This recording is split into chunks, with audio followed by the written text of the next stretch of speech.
iPhone 13 on us for every customer. Current, new, everyone. To show the love.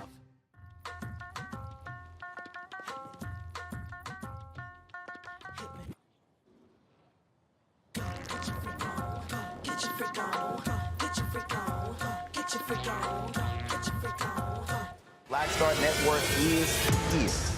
Oh, no punches! I'm real revolutionary right now. Support this man, Black Media. He makes sure that our stories are told.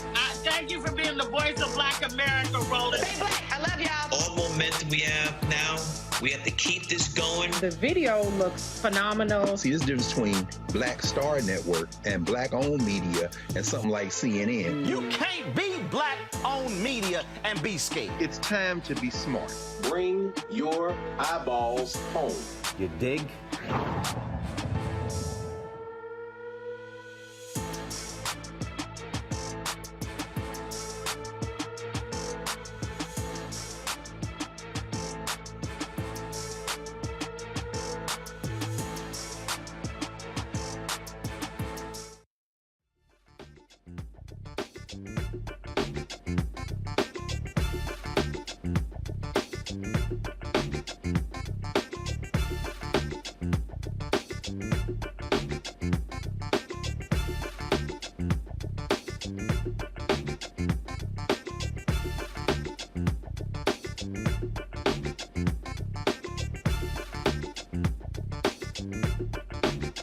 Today is Friday, June 17, 2022. Here's what's coming up on Roland Martin Unfiltered, streaming live on the Black Star Network. A 13-year-old running away from cops stops with his hands up, gets shot in the back by a Chicago cop. We'll talk with the boy's attorney who lays out the facts from his perspective in this case. There was no hearing today for the January 6th committee, but we'll speak with a Georgia congressman fighting to protect voters in the state against Donald Trump's attempted coup. Also, we are 1 day away from the Poor People's Campaign Moral March on Washington, D.C. We'll continue focusing on fathers of the movement and tell you what to expect at tomorrow's march. Folks, of course, in our Education Matters segment, we'll talk to another UNCF president about what he is doing at Talladega College to make some significant changes. It is time to bring the funk. I'm Roland Martin Unfiltered, streaming live on the Black Star Network. Let's go. He's got it. Whatever the miss, he's on it. Whatever it is, he's got the scoop, the fact, the find. And when it breaks, he's right on time and it's rolling. Best believe he's knowing. Putting it down from sports to news to politics. With entertainment just for kicks, he's rolling.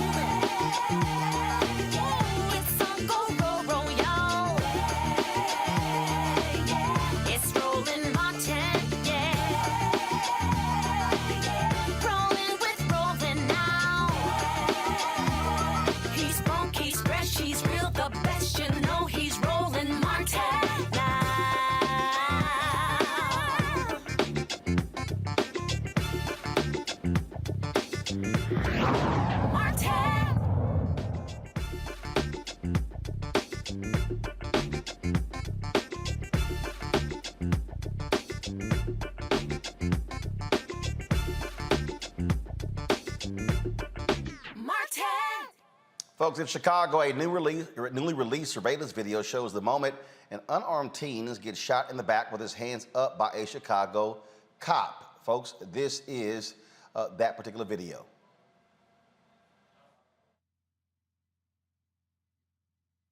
See there where cops converged in this particular case here. And it, of course, it is quite devastating when it comes to dealing with Cedric Lofton, of course.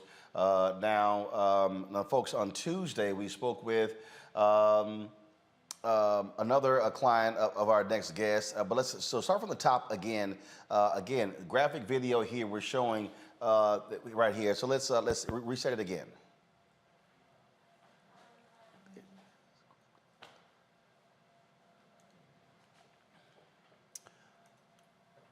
Certainly unsettling there, and it's always difficult when you sort of have these stories.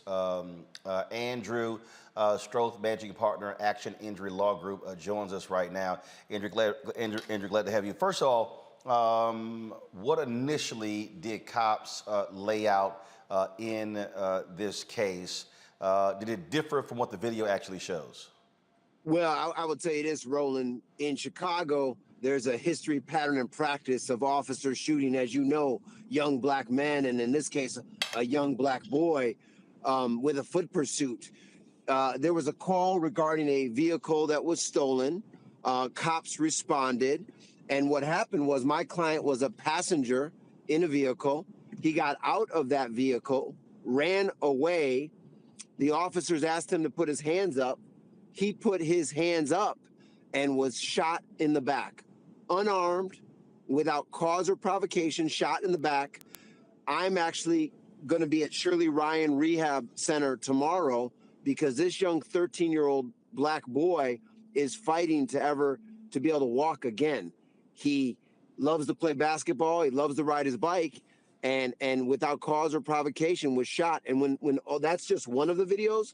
When the body cam video is released and the other surveillance video is released, it's clear. You see the young man running, you see him obeying the officer's commands, and then they not only do they shoot him and severely injure his spinal cord, his esophagus was also blown up, and then if you see in the video, they drag him without any care away from the location where he was shot. So it's tragic, and Roland, as you know, the city of Chicago is under a federal consent decree for the use of excessive and unreasonable force by officers. And my question for Lori Lightfoot, the mayor, my question for Superintendent David Brown, the chief of police, is how many young black boys and children need to be injured or killed before the city of Chicago will put in place a foot pursuit policy, Roland, that values the sanctity of life, especially black and brown lives? Okay, so what happened here? Now, again, was he being pursued by police? Was this so? What really happened here? He was being pursued by police. He was being pursued by police for what? For being in a car that was stolen. So he was in a stolen car. Was he the passenger in a stolen car? Or was he the driver? He was the passenger. He was passenger in a stolen car. Correct. Okay. How old is he? So he's literally 13 years young. Has his name been released? His initials have been released in the lawsuit. This happened May 18th. We filed a federal civil rights lawsuit May 26th. His initials AG are in the lawsuit, but we're not releasing his name because he's a minor and because of the mother's wishes. But let's be clear, Roland, the mother wants all of the videos released, all of the body cameras released, and that has not been released. The video that you're seeing now was recovered from the gas station that another media outlet was able to obtain. Again, now, does the video actually show that his hands were up? Yeah, when you look at the video, once all the video is released and there's clearer video from the body cam evidence, you'll see it's obvious that he's unarmed, and it's obvious that his hands are up. And then based on the medical documentation, it's obvious that he was shot in the back. And again, as we saw the video, guys, roll it back, and again, slow it down as you play it forward. Take it back further. Now stop. Now you see right. Okay, play the video. Freeze. Now roll it back. Now he's turning around. He's running. His hands are up. He's turning around. So nowhere in there does it show that he has a weapon or anything along those lines. And so, again, this is part of the thing we always talk about. Why shoot if someone's running away and clearly here there's no weapon?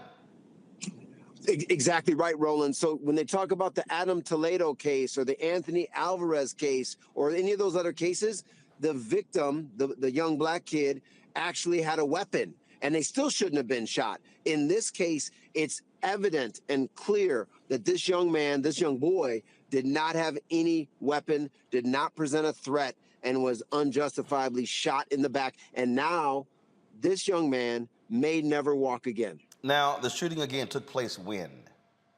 It took place on May 18th on the near west side of Chicago. And so the videos you're referencing, have those been released? Have they given a date when it's going to be released? No, the Civilian Office of Police Accountability, the City of Chicago have not released the video. We're going to file a motion with the court to demand the release of the video. And Roland, I'll tell you this, and that's why I also really appreciate you having me on your show. This case is a very high-profile case, and the FBI, the Cook County State's Attorney's Office, and the Civilian Office of Police Accountability have an active pending investigation into this shooting to evaluate the officer's conduct. The other thing that's so disturbing about this case is it's my understanding that this officer was involved in another shooting, a foot pursuit shooting in the past year. So this case, the world needs to look at this case because it's another young black boy shot in the back unjustifiably by the police. Let's talk also, you represent the family of Cedric Lofton, who died at a Kansas juvenile detention center. A lawsuit has been filed in that case. Just share with us about that lawsuit. So we just filed that lawsuit this past Monday in Wichita, Kansas, against the officers from the Wichita Police Department, as well as the officials at the Juvenile Intake and Assessment Center. That case, as you know, Roland, was a 17-year-old boy, unarmed again, who was taken into custody, suffering a mental health crisis, and instead of taking him to a hospital for treatment, they put him in a wraps restraint and then brought him into the facility, and for 39 minutes held him in the prone position, face down, and they took his breath away. And just a few days later, he died. All right, then. We'll certainly keep us abreast of what happens in this Chicago case. Andrew Stroth, we appreciate it. Thanks a lot. Appreciate you. Take care. Folks, my panel today, joining us right now, is Kelly Bethea, communication strategist, Terrain Walker, founder of Context Media, Michael Imhotep, hosts the African History Network show. Terrain, let's start with you. First and foremost, this is one of the things that we keep talking about. Officers who their natural reaction, their first reaction is to shoot first, ask questions later. Well, you know, we see these cases so many times, and it's the same routine. I do want to push back on something that the attorney said. What people have to understand is, in the United States of America, black people are never truly unarmed. You have your black skin, you have you're a black man. That is automatically considered a weapon in this society. And the law enforcement mentality in America says if you are black, you are automatically guilty. And if you carry black skin, or if you make any sort of move, and even if you don't make any sort of move that makes them threatened, you can be targeted for death, or you can be targeted for being maimed. You know, this happens in the black community so often that it's almost like a parallel of what happens in other communities when we're talking about mass shootings. We have this conversation in America now about mass shooters in the wake of Buffalo and Uvalde, but we don't think about police killings in black communities in the same way. And I think we really have to start looking at this as a pandemic, as sort of a pandemic situation where law enforcement has to really see the humanity of black people. And I don't know what it's going to take to make that happen. We've been through this ever since we got here. I don't know what an inquiry is going to do, especially in Chicago. I mean, Chicago has a backlog of police brutality against black people going back to the 1920s. So, I mean, I'd like to see some movement on that, but I don't know what this is going to change. I'm sorry.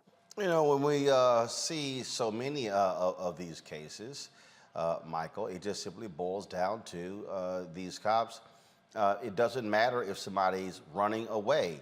They believe they have the license to shoot someone regardless if they're running away, which makes no sense. Yeah, absolutely, Roland. In many cases, you know, just when we have cases where people are just running away unarmed, it makes no sense to shoot them, and it's illegal as well.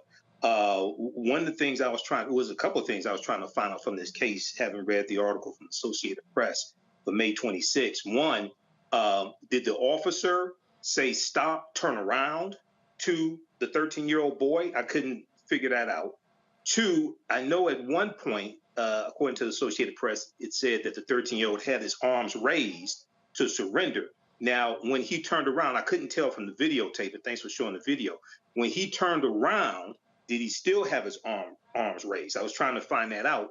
And third, I'm trying to find out, have any statements been made by the attorney for the officer? Why did he shoot? You know, there's still things that have yet to be answered in this case. I read the statement from Police Superintendent David Brown as well, saying the fleeing teenager turned around, turned toward the officer, and the officer fired. Why did you fire? So there's a lot of questions here that need to be answered. Kelly. This is somewhat triggering, actually very triggering for me, because we're talking about a 13-year-old boy. This is a child. This is someone's baby. And it is exhausting to see this day in and day out of officers of any color at this point not recognizing the innocence of children in compromising situations such as this. The only time I'm able to recall anything remotely like cops acknowledging children in compromising situations is when it's a white boy with a gun. And this is a black boy with no gun who is fighting for his life right now in a hospital because, like the other panelists said, they saw his skin as a weapon. But in the broader sense of things, this is just one of those times where, once again, bullets should never be in the due process Like there's no room for that there. This boy did not get due process. He got persecuted before he was even able to speak. You know, and I'm just tired of it. I don't want the circumstances of this shooting to override the fact that the cop was wrong and the cop was biased and the cop shot before he thought, which is the most dangerous thought process you can even have when you have that much power in your hand by way of a gun.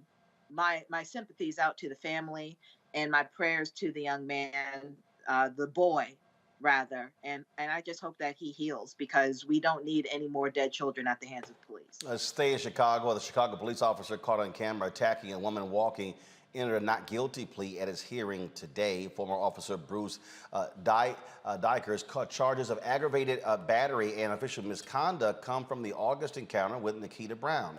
Brown was walking her dog when Dyker grabbed her, telling her to leave.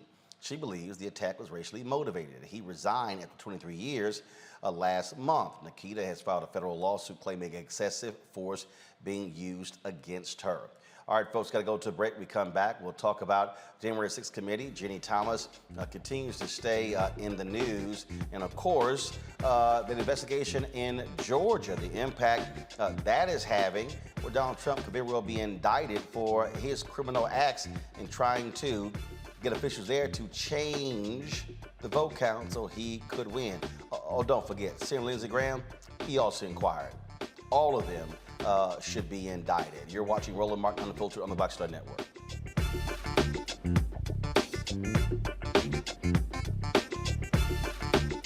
Verizon just gave us all a brand new iPhone 13. We've been customers for years. I thought new phones were for new customers. We got iPhone 13s too, switched to Verizon 2 minutes ago. Ours were busted, and we still got a shiny new one. Check it out. So wait, everybody gets the same great deal. I think that's the point. iPhone 13 on us for every customer. Current, new, everyone. On any unlimited plan, starting at just $35. All on the network more people rely on.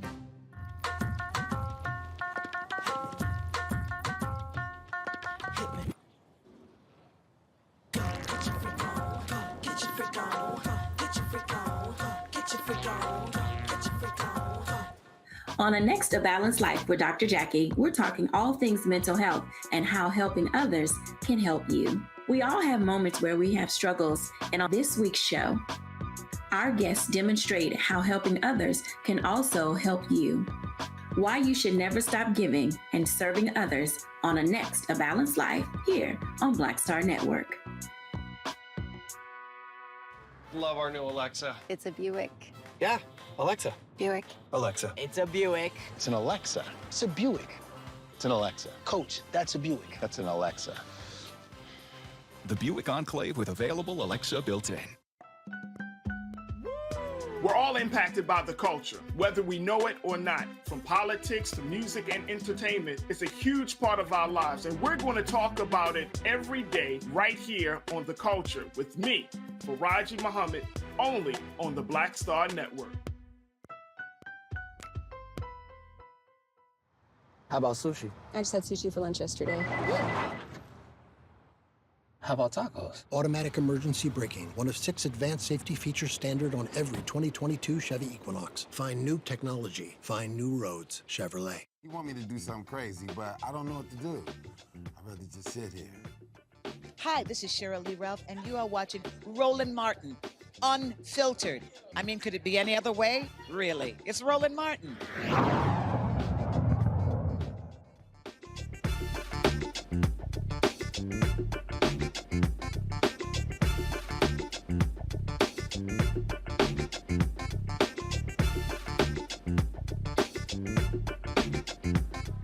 The House January 6th committee showcasing the thuggish behavior of Donald Trump and all of his imps continue to provide shocking details about what they tried to do to overturn the 2020 election. There's no hearing today, but more information continues to come out regarding how Donald Trump helped to orchestrate the attempted coup. One of the states mentioned in the investigation is Georgia. We might remember Trump asked Secretary of State Brad Raffensperger to find the 11,780 votes he needed to beat Vice President Joe Biden in Georgia. Now, during a hearing about voter fraud, one Georgia state representative made it clear she was not playing games. Thank you, Mr. Chair. Historically, Republicans have been the ones who have really used absentee mail-in voting, as you call it. But in this last election, we definitely did see more Democrats pick up and start to use mail-in balloting. We saw that 65% of Biden's votes in Georgia did come from absentee voting, and we saw that 35% of Trump's voters did use mail-in voting. That's almost 500,000 folks who voted for Trump who actually used mail-in voting. So clearly over time, mail-in voting has now become more bipartisan. And so it just seems kind of odd to me that you are testifying and launching an attack on using mail-in voting, because I just don't remember from other Republicans, I don't remember in general there being such an attack against absentee voting when it was mostly Republicans using it. So it seems to me that this new kind of upspring about Democrats, largely black and brown voters who are using mail-in voting as of this year so much, it just really seems interesting to me that this is such a hot topic now about why people are using mail-in and exactly the process that goes along with it. I would encourage everybody to disregard your testimony. I mean, no disrespect to you, but it just, to me, a lot of the things that you're saying just don't make a lot of sense. And it is interesting that you did talk about your civil rights credentials and committees and things that you've served on, because you definitely have said things like you think it's okay to write down license plate numbers of voters. That's not true. That's absolutely not true. Never said anything of the like. You've said that people are playing the race card, ignoring the history of voter suppression in this country for black and brown voters. So I just think that I just want to shed some light on the perspectives of which you're coming from. My specific question is, why are you now launching such an attack against absentee voting? Because almost 500,000 voters in Georgia voting for Trump, that's a lot of votes. This is a bipartisan effort to use mail-in voting. So just tell me exactly why you're launching this. First of all, Mr. Adams, please do not comment any further on this. She's made her statement. That's enough. We have pending litigation. I would ask that you not respond any further to her. Well, please. I understand that, but she said some things that weren't true that I said. So I feel compelled to explain. I'm not coming at this from a Republican. I'm coming at this from somebody who's watched absentee balloting for a very long time. And by the way, I was against expanded absentee balloting 5 years ago before this was a partisan issue. So that's the first response. Secondly, those things you said that I said, such as license plates, flamingly false. Flamingly false. And defamatory. All right, joining us right now is Representative Shannon, who's also the Democratic nominee for Lieutenant Governor. She joins us now from Atlanta. Glad to have you back on the show. So explain this to folks, the committee that you are on, and what Trump wanted that Republican-dominated committee to do.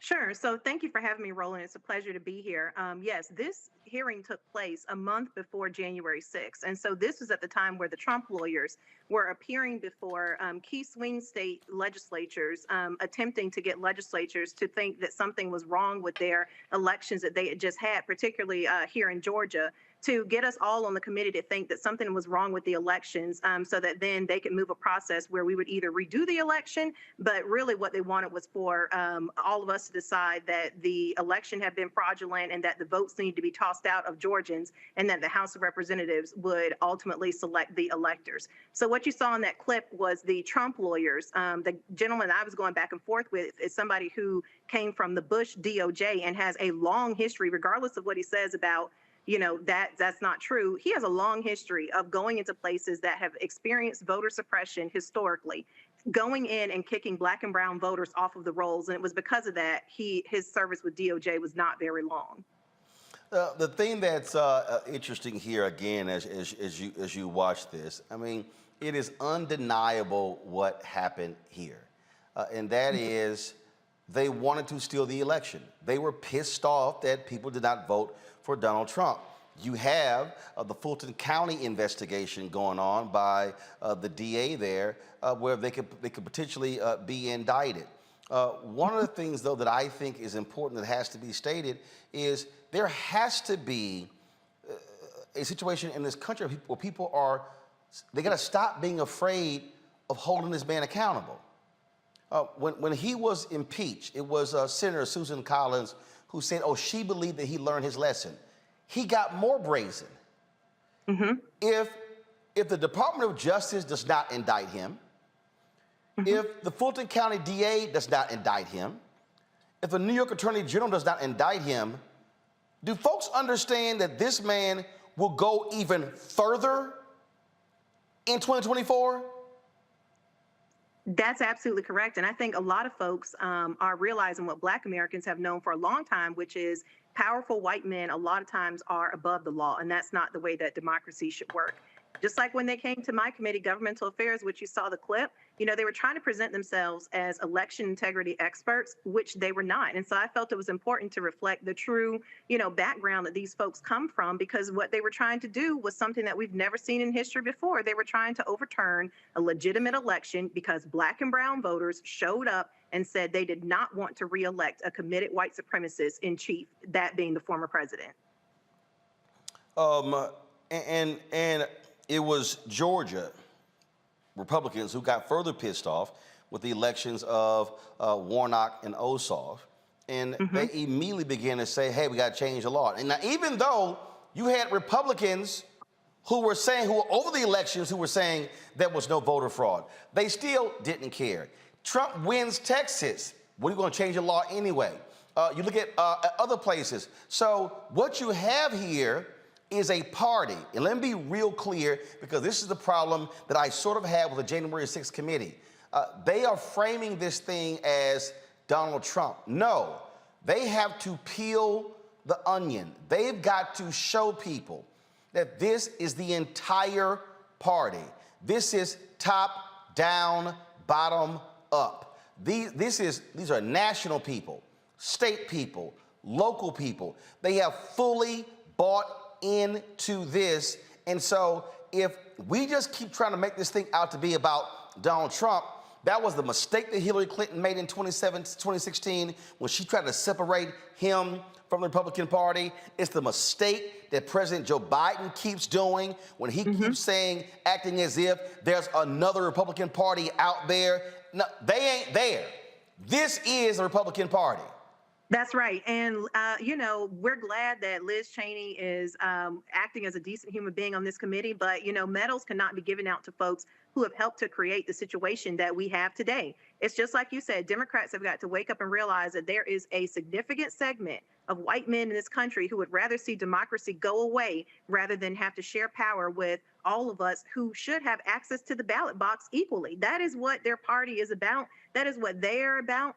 And it's interesting, as you pointed out before, in Georgia, here, the Republicans had expanded access to absentee balloting. They had made the process easier when their voters were using it.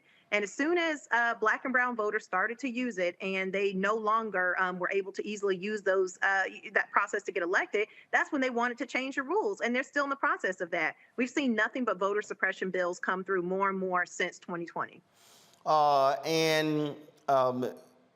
What we're also are seeing, these folks are trying to put individuals in position who are going to ignore the law and rule in their favor.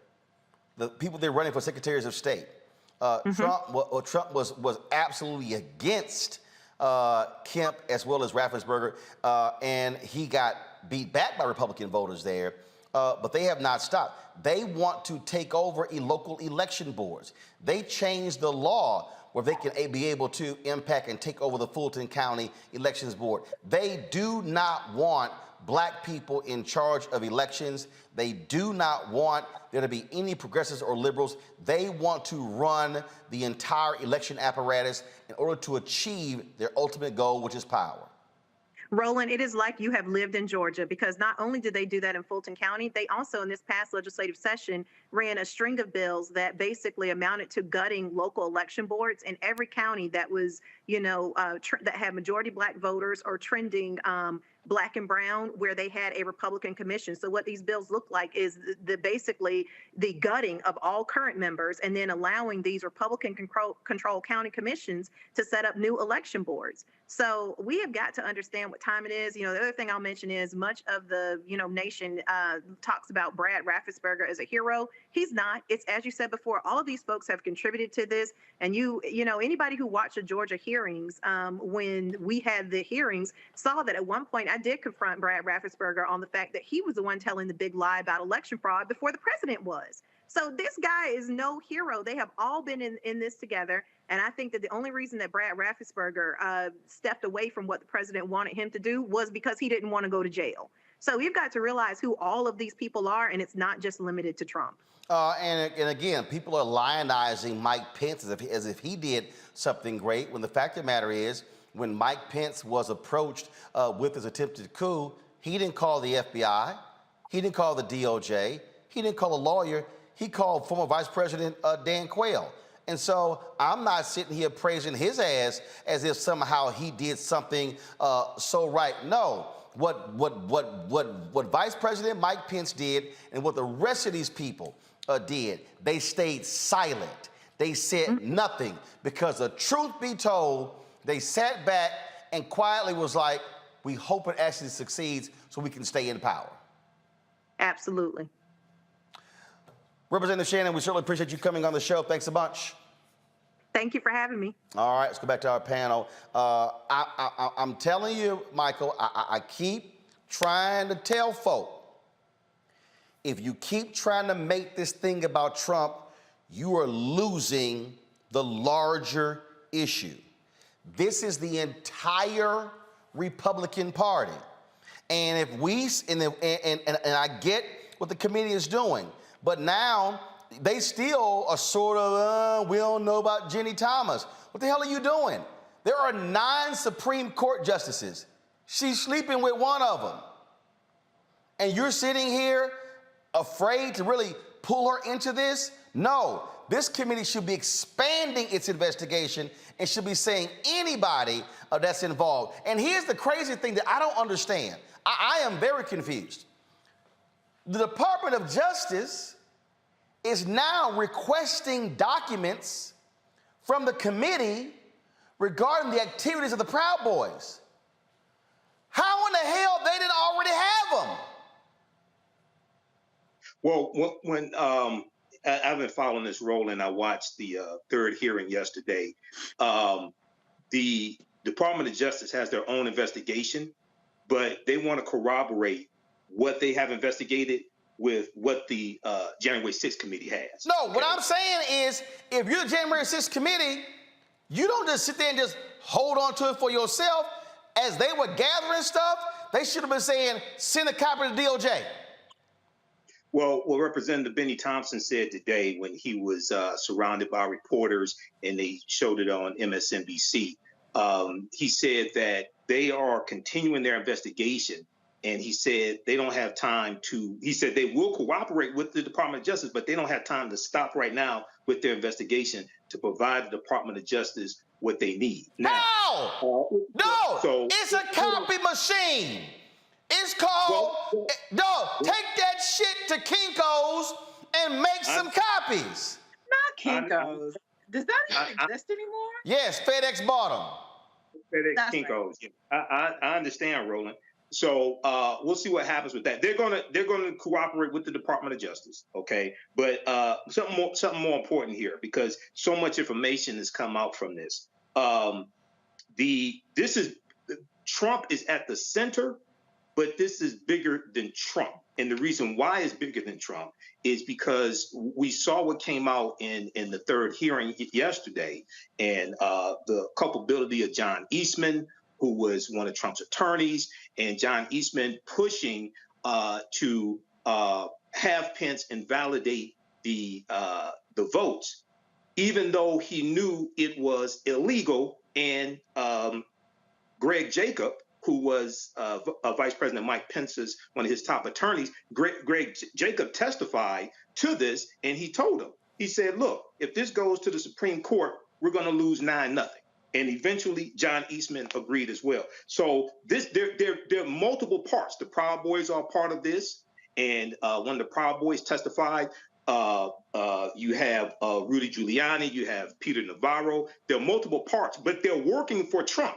Now, very quickly here, to talk about Georgia, it's important to understand these voter suppression bills are based upon the big lie that Donald Trump pushed. But they are being crafted largely by Heritage Action for America.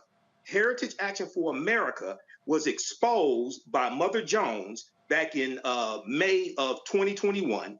Jessica Anderson was caught speaking to a group of donors in Tucson, Arizona, and revealing that Heritage Action was the one who was crafting these boilerplate bills to these voter suppression bills, and she said they crafted the one, SB 202 in Georgia, and these are being copied by other states as well, with Republican state legislatures and signing the law by Republican governors. So this is much larger than just Trump, but Trump is at the center of this. And you know, the Federalist Society and the Heritage Foundation also, Roland, you know this, these were the two organizations who were providing Donald Trump with lists of ultra-conservative federal judges. Of course. Look, the bottom line here, Kelly, again, I'm going to keep saying this. It is the entire conservative movement. It's all of them. They are all complicit. They have one goal: stay in power. Even punk-ass Bill Barr, who everybody talked about, he called Trump's, claims bullshit. Even punk-ass Bill Barr on his book tour said that if Trump was a nominee, he would support him. Now, how trifling can you be to work for that thug?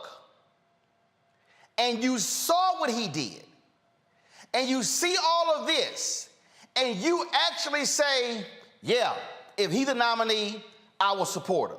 Mitch McConnell, if he's a nominee, I will support him. They don't give a damn about the law. I don't want to hear shit from any Republican about law and order. They do not care. They care about power.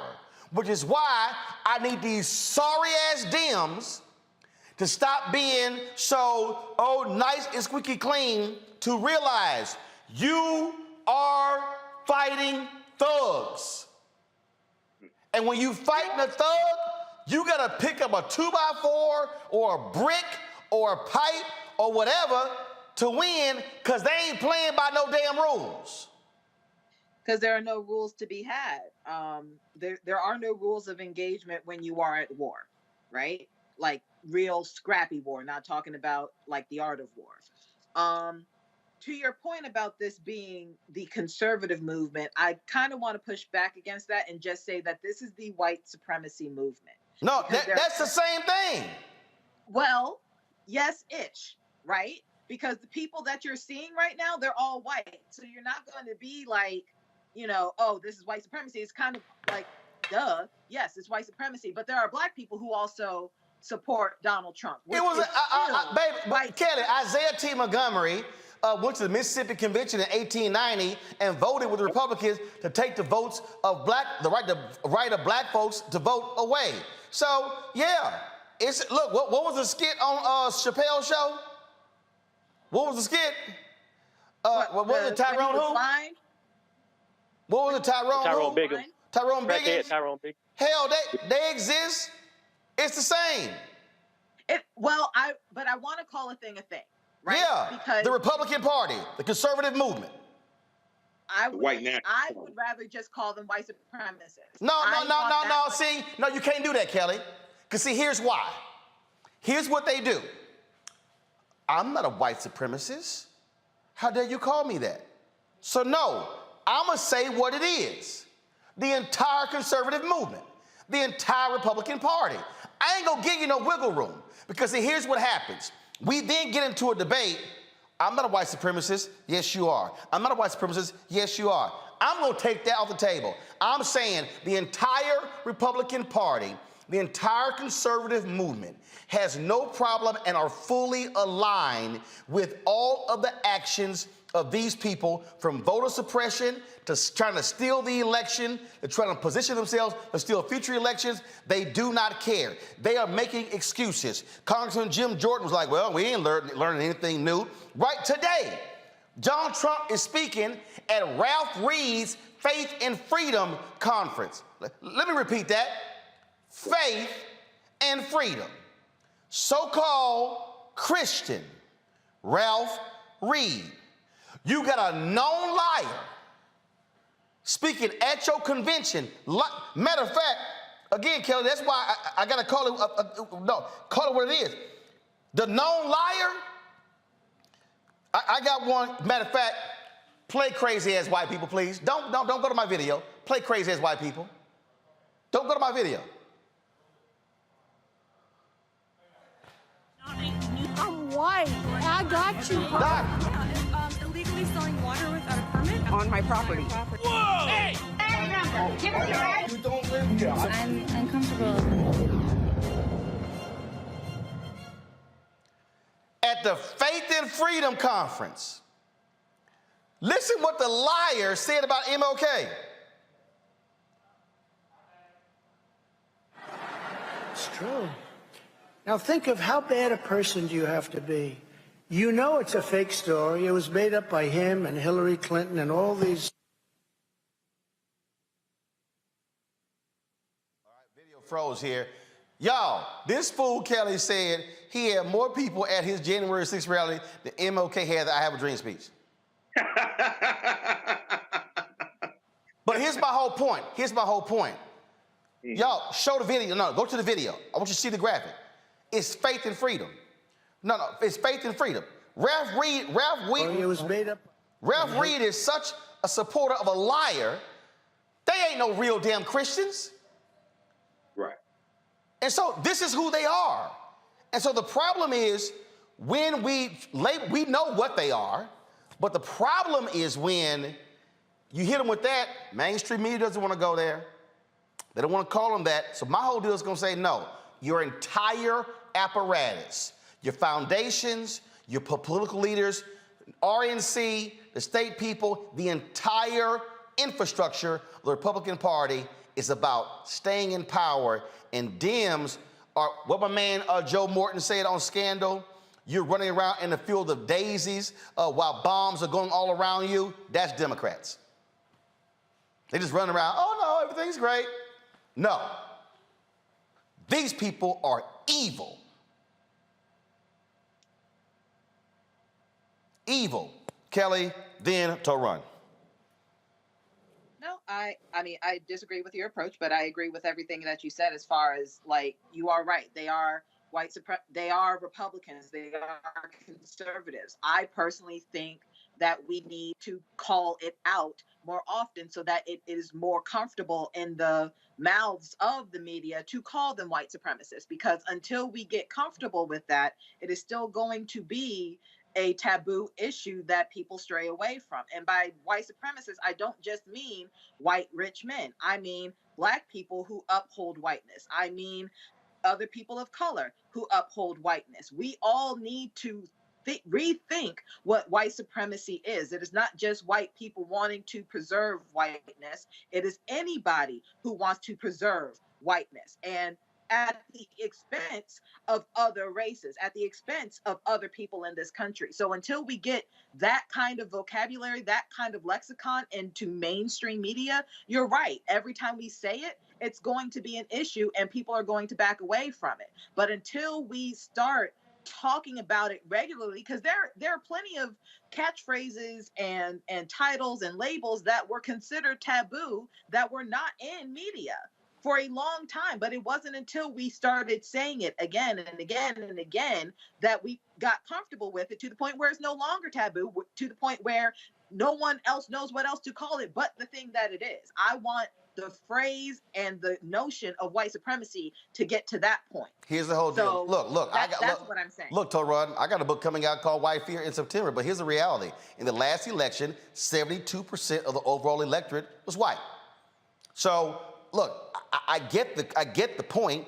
I get calling it that, but the point I'm going to make is if I call out the lawlessness, the lying, the hypocrisy, and all of that, what I'm trying to do is to get to those white folks who will never see themselves as that. Oh no, you're not talking about me.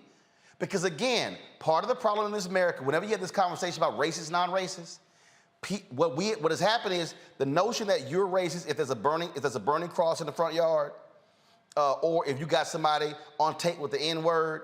Otherwise, them white folks like, that's not me. Oh, that's not me.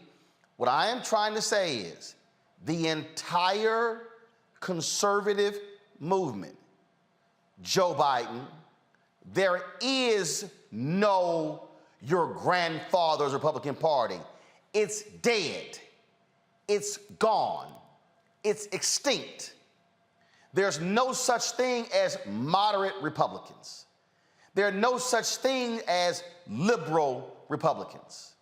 You do not find Black Republicans like Senator Ed Brooke in today's Republican Party. Senator Tim Scott will never be an Ed Brooke. Burgess Owens in the House will never be an Ed Brooke. Donalds out of Florida will never be an Ed Brooke. It's gone. So I wish Biden would stop acting as if it's going to return. And if I talk to them nicely, it's going to happen. It is not. These people care about one thing: winning. Period. Nothing else matters. Nothing. And they will continue to push the lies over and over and over and over. And again, for Donald Trump, look, this is a story from Media right here. New poll, whopping 59% of Fox News viewers believe Trump behaved appropriately on January 6th. You can call them white supremacists, white nationalists. Bottom line is, they think they're fine with it. It's power to run. Power. You know, there's a movie that I'm a fan of that I think everybody should see. It came out a couple years ago. it kind of ties into what we're talking about now. It's called Valkyrie. It's a Tom Cruise movie about the plot of a bunch of German officers to assassinate Adolf Hitler. If you look at that movie, there's a lot of strategizing that goes on in that film, but the overall overarching theme of that film is that people were so afraid of the specter of Adolf Hitler that they would not move. And I think that's what's happening with these hearings right now, because so many people are so focused on the specter of Donald Trump that nobody's talking about the apparatus around him to help to create a Donald Trump. Just like, you know, the German military and German voters who were in the midst of the Depression helped to create an Adolf Hitler. A lot of white supremacists and a lot of disgruntled white voters helped to create Donald Trump, along with the news media. So there's a lot of parallels there. Now, I think what's happening right now are two things. One is the demographics of the United States of America are changing.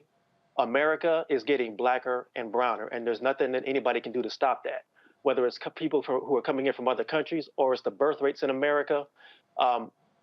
If you're a white supremacist, that puts a fear into your heart that goes to the heart of most white supremacist theory. Even if we see what happened in Buffalo, a core tenet of white supremacist theory is the idea of replacement, that, you know, people who are of color, black people of other races, people of other ethnicities, even people of other orientations are going to overwhelm you with their birth rates and take you out. What that factors into electoral politics is that creates a group of people who are ready to vote. And most people in America vote for people who generally look like them, even more so than outside of whatever their policies are. So if you're a white supremacist, that scares you to death. And a lot of what we're seeing from the Republicans is people who are acting out on that fear, who have legislative power, and they don't want to see that whatever power they feel like they have is going away. That's why you saw even to the point where when the January 6th riots took place, I don't call them insurrections. Those are basically race riots. When that happened, if you look at the police response to those riots, if you look at the old video, those people were allowed leeway that no other group who was set up that way and armed have been able to get in. They would have napalmed they would have napalmed the Senate building, and they would have machine gunned everybody who came in there, if that was the Panthers or anybody else, and we know that. So what I'm saying is there's an apparatus in this country that allows these things to happen, and there's an apparatus that treats these people with kid gloves instead of dealing with that. And that goes all the way back to Reconstruction. After the end of the Civil War, there were a few people in Congress who say, hey, we need to put the Confederate leadership on trial. We need to have war crimes trials just like they had in the Second World War. What happened was Grant and Lincoln said, let Robert Lee and his army go back home, give them their horses and their guns, and they'll keep the peace. And what happened? They immediately formed the Ku Klux Klan and started murdering and brutalizing newly enfranchised black people. Well, also don't forget they actually gave the plantation owners their land back by saying once they essentially apologized for trying to succeed. Well, exactly. See how stupid that was. Exactly, and we're dealing with that legacy up until this day. So that's the first thing. The first thing is the demographic shift in this country. But hold up. But we got to caution with the demographic shift because you have a number of folks who are Latino who identify as white Hispanics. That's true. That's true. And look, I'm from Texas, and I'm telling you right now, there are individuals who are more aligned with that white supremacist view of the Republican Party. Again, it's there. It's a clear and present danger. 30 more seconds before I gotta go to a break. No, I just want to finish up by saying this. Until we get out this idea on the Democratic side of trying to be everybody's friend and trying to keep decorum, we're never going to get any real progress. Like you said at the beginning of the piece, you know, we're in a fight. And when you're in a fight, whether you initiate the fight or not, you better fight. And we got to get out of this idea of trying to be everybody's friend and pick up something and get to go to war with these people. Again, they want power, period. And they will get it by any means necessary. When we come back, we'll talk about the Poor People's Campaign, the march taking place tomorrow here in Washington, D.C. Don't forget to support us at the Black Star Network. Download our Black Star Network app, Apple phone, Android phone, Apple TV, Android TV, Roku, Amazon Fire TV, Xbox One, Samsung Smart TV. Support our Bring the Funk fan club. For every dollar you give goes to support this show. So you're checking money order to P.O. Box 57196, Washington, D.C. 20037-0196. Cash App, $RM Unfiltered. PayPal is R Martin Unfiltered. Venmo is RM Unfiltered. Zelle is Roland at RolandSMartin.com. Roland at RolandMartinUnfiltered.com. I'll be right back.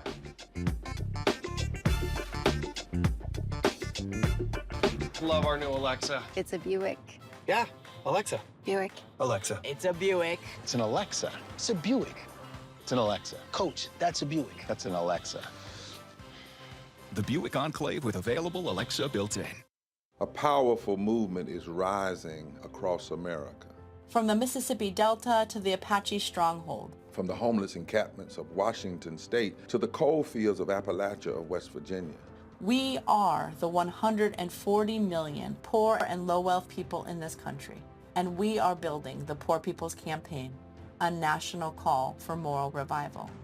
On June 18th, ahead of this year's midterm elections, while the Congress is still in session, we will hold a mass poor people's and low-wage workers assembly and moral march on Washington to arrest the attention of the nation, to put a face and a voice on poverty and low wages in this country.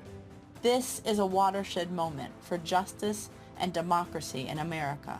There are those who say that transformative change isn't possible, but history teaches us that it is precisely in times like these that people must build a broad and deep movement from the bottom up. We must compel this nation to repent, to lament, and to see the realities that have been hidden for far too long. On June 18th, we will come together to lift the voices of the poor and low-wage workers who know that change is not only possible, it is essential for our survival. We will make the connections to show how systemic racism, poverty, ecological devastation, the denial of health care, the war economy, and the false moral narrative of religious nationalism and white supremacy are hurting us all. We will show the nation the faces of Americans who cannot afford to go back to normal. We will detail the policies that can move us toward a society that works for everyone. And we will pledge to go home and build power for transformative change in this year's election and for years to come. Because the question should have never been, how much will it cost to address poverty? The real question is, how much is it costing us not to? Somebody's been hurting our people. It's gone on far too long. And we won't be silent or unseen anymore. Join us in D.C. on June 18th. Build with us for a third reconstruction in America. Visit poorpeoplescampaign.org.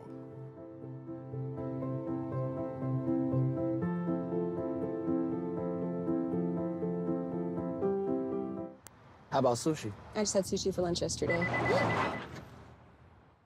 How about tacos? Automatic emergency braking, one of 6 advanced safety features standard on every 2022 Chevy Equinox. Find new technology. Find new roads. Chevrolet.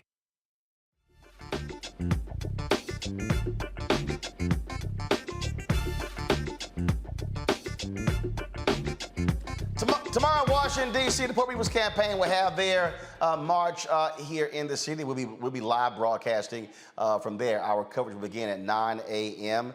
Procession begins about that time, and then, of course, the program starts at 10 o'clock.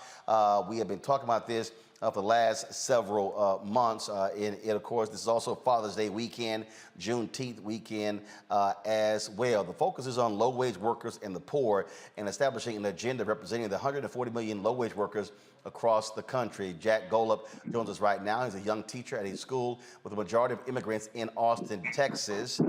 He is already here. He'll be there tomorrow as well. Jack, glad to have you here. Again, centering this issue around low-wage workers is important, especially when you look at these numbers coming out. When you look at the massive wealth, people love talking about Elon Musk and Jeff Bezos and all the money they have, them flying off to space. But not only that, I just saw the story where the United States Senate has added $45 billion to the defense budget, more than what the Biden folks are asking. Damn, we need 45 more billion for defense? You're absolutely right, and thank you for having me on. One of the things that's important for us to remind ourselves is these problems are not new. It's not COVID that started defunding schools. It's not what happened in the wake of George Floyd getting murdered that has caused this attack on critical race theory. The foundations of our society, or at least the foundations of any kind of opportunity for upward mobility, have always been underfunded. They have long been ignored or neglected and left in a state of disrepair. And so it's very important for us to respond to some of the challenges like billionaires accumulating trillions of dollars during the pandemic while many people are evicted and go without a job. But these issues are not caused by COVID. They're caused by the system we've chosen to build, and for those of us that don't have as much power, that we've chosen to tolerate. You know, Dr. King, he talked about the military-industrial complex. He talked about the amount of money that we were spending on the Vietnam War and how we could have adequately addressed the issue of poverty in this country. He talked about that President Lyndon Baines Johnson's War on Poverty, the Great Society, frankly, was interrupted and was shortened because of the resources that we were sending to Vietnam. And again, when I look at the numbers, look, we all support a national defense, but already we spend more money than the next 10 countries combined. And Biden's budget calls for an increase in the Department of Defense. They got an increase last year, and you had this massive increase under Trump, the bill for Senator John McCain. And so, damn, at what point does somebody say to the Department of Defense, you know what? Y'all gonna get the same amount of money y'all got last year because y'all getting way more money than anybody else right now anyway. You're absolutely right. I remember, so one of the bigger actions of this last year, we came to D.C. to demand new voting rights legislation and to the passage of Build Back Better. And the sticker price of Build Back Better was pitched as this ridiculous, I forget exactly the number, $3 trillion. And yet we give 20 times that to the Pentagon every year. And so we like to pick and choose, or our elected officials like to pick and choose which standards or which expectations matter.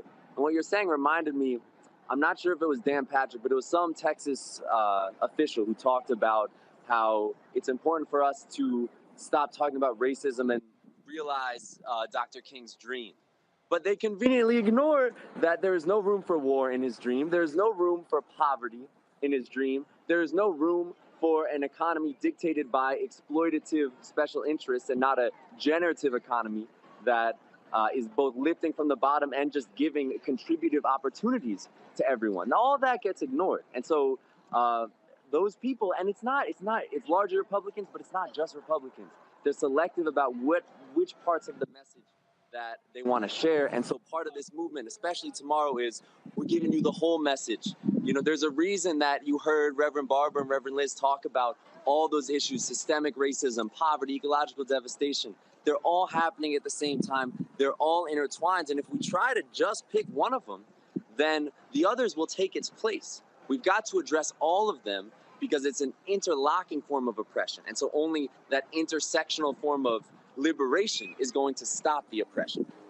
Well, look, this is one of the issues that's going to be addressed tomorrow. We certainly look forward to the march, and also it's still a shame that the White House has refused to meet with poor people campaign organizers and workers. They want to meet with Reverend Barbara, Reverend Liz Theo Harris. But they don't want to meet with the actually affected workers, and that to me is certainly a lost opportunity. Jack, we appreciate it. Thanks a lot. Yeah, thank you for having me on. All right. Kelly, this is utterly obscene. This is a story here where House Democrats, they were agreeing with Biden and offering this $762 billion for the defense, which, look, and it still hasn't increased. This is the story right here. And again, it's a $32 billion increase over the fiscal year 22 defense budget, okay? Again, okay, $32 billion increase, okay? Not small potatoes. Yet here, you've got the Senate Armed Services Committee. They want the bill to be $847 billion. That's damn near $1 trillion in 1 year for the defense. And don't forget, let me pull this up. You might remember when we gave more money to the Defense Department when I think it was that McCain bill. That was let's see here. Let's see what that bill was. That was $716 billion that went to them. We could go on and on and on. And it's amazing. We ain't got money for nothing else, but we damn sure got money for more and more defense spending. I don't understand the rationale behind that outside of the theory, because I haven't really read into this, but my theory is that the only reason that the United States is considered a world power is because of its defense. Outside of that, we don't necessarily have anything worth giving to the rest of the global community because we just don't have it. Like we have exported everything out. We have outsourced everything that Americans need outside of defense. And that is unfortunate because it means that the things that Americans do need aren't being met by our own government. But it does not surprise me that a country that still won't change gun laws, still won't acknowledge actual life, like the people who are on the planet as we speak aren't being protected nearly as much as a private investor in a defense firm. It is unfortunate, but it's also not surprising.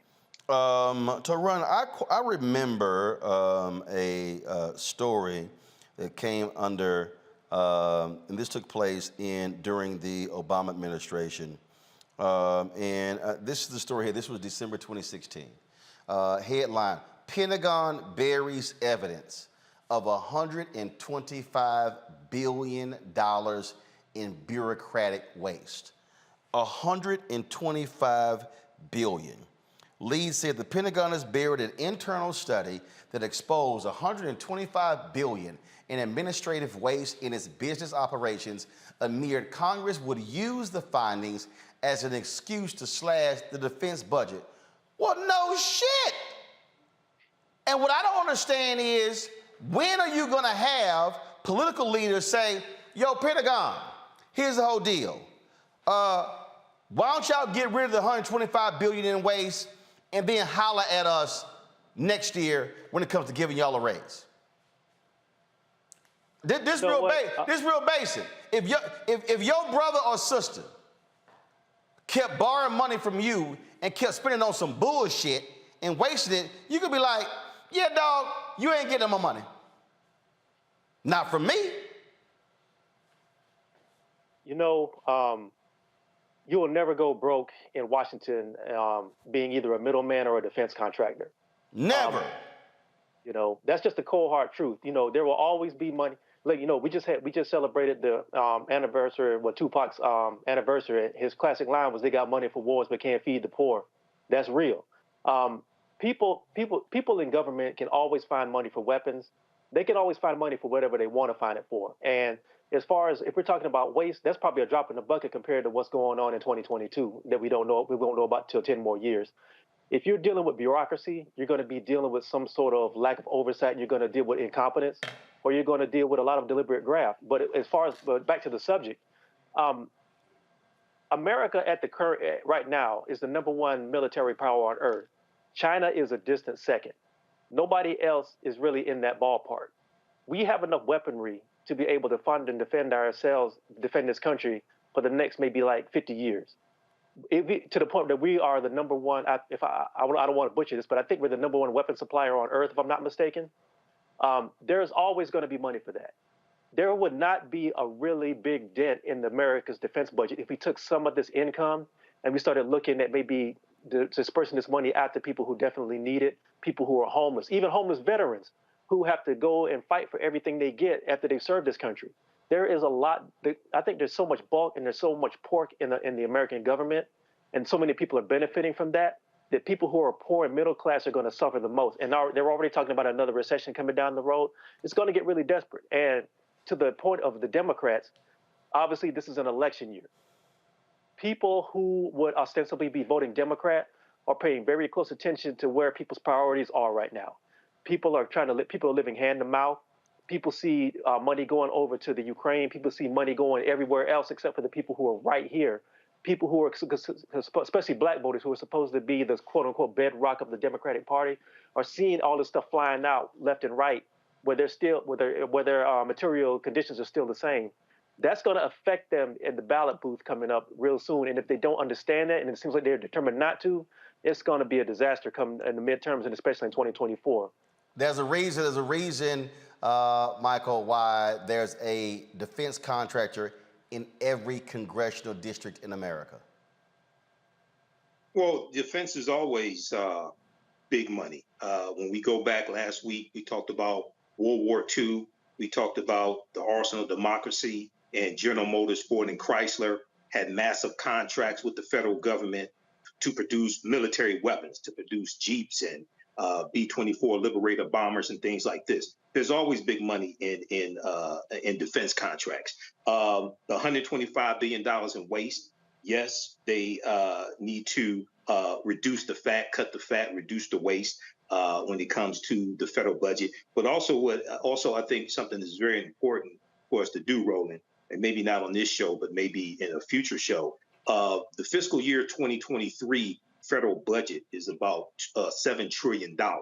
It's available right now. I think it'd be good for us to go through that budget and see where this money is allocated, not just for defense, but overall general. We can look at defense. One of the things I want to know is, how is the money for the Defense Department allocated? What is it allocated for? But that's part of whatever's allocated to defense is part of approximately $7 trillion that the federal budget is. We need to look and see where that money is allocated as well, because one of the reasons why we look at see where that money is allocated also is because there are opportunities for contracts for African-American owned businesses as well with some of that money also. So we need to see. Well, bottom line is the federal government spends $560 billion every year on contracts, and we're getting 1.67%. And so you can read the budget, but you got to have some folks who actually make some changes to how that money is actually going out. Kelly, comment. No, I said what I said earlier. It is ridiculous how much we are wasting money on an export that does not necessarily benefit the American people. We have, literally Americans who are starving, and people would rather invest in an upgraded tank than, infrastructure and, fixing food deserts and the like. So, until we realize that people matter over wars, then we're going to continue this cycle, at least in this country. Indeed, folks. Hold tight 1 second. I got to go to a break. We come back. We're going to have our Black and Missing and also some headlines. Plus, some white men in Florida act a fool against a black teen. They get arrested, and one of them got fired from his McDonald's job. Guess what? The McDonald's was owned by a brother. I'll tell you about that when we come back. Hey, y'all on YouTube and Facebook, hit the like button. Y'all messing around on YouTube. We should be more than 1,000 likes by now. And so we got about a 3-minute break. When we come back, we should be over 1,000 likes. It don't make any sense whatsoever. I'm looking at 576. All right, y'all, come on. Hit the like button. It ain't that hard. It's a click, and you can move on and keep commenting. We'll be back on Roland Martin Unfiltered on the Black Star Network. Don't make me have to start cussing.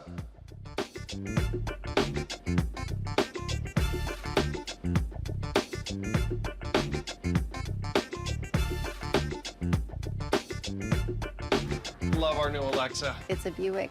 Yeah, Alexa. Buick. Alexa. It's a Buick. It's an Alexa. It's a Buick. It's an Alexa. Coach, that's a Buick. That's an Alexa. The Buick Enclave with available Alexa built-in. On the next Get Wealthy with me, Deborah Owens, America's Wealth Coach, you'll hear from Elizabeth Davis. She left a flourishing career in the construction industry to build her own business using her same skill sets. And oh, by the way, now a multi-million-dollar business. Every day I was looking at my numbers rather than looking at them weekly or monthly. When you're first starting your business, my recommendation is look at your numbers every day, because are they balancing out each day? If they're not balancing out for 3 days in a row, that means your week is going to be off. That's right here on Get Wealthy, only on Black Star Network. How about sushi? I just had sushi for lunch yesterday. How How about tacos? Automatic emergency braking, one of 6 advanced safety features standard on every 2022 Chevy Equinox. Find new technology. Find new roads. Chevrolet. Hi, everybody. This is Jonathan Nelson. Hi, this is Cheryl Lee Ralph, and you are watching Roland Martin, Unfiltered.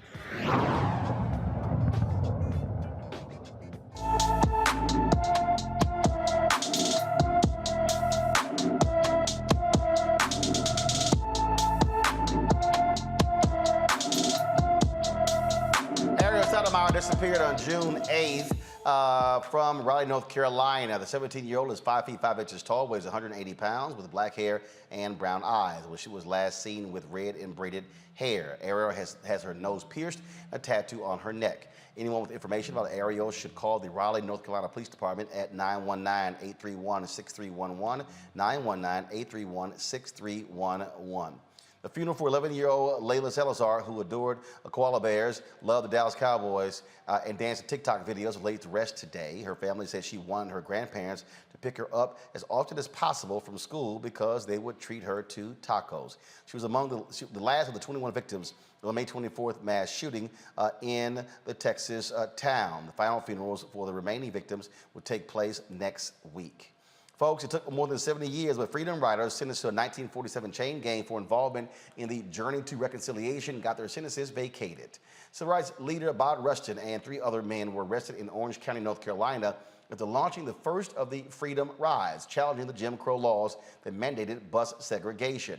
May was the 75th anniversary of the arrest, and 5 district court judges issued the following apology. In part, the Orange County Court was on the wrong side of the law in May 1947, and it was on the wrong side of history. Today, we stand before our community on behalf of all 5 district court judges for Orange and Chatham counties and accept the responsibility entrusted to us to do our part to eliminate racial disparities in our justice system. Also, folks, today is the 7th anniversary of the Emanuel 9. That is the African Americans who were killed in a church in Charleston, South Carolina by Dylan Roof.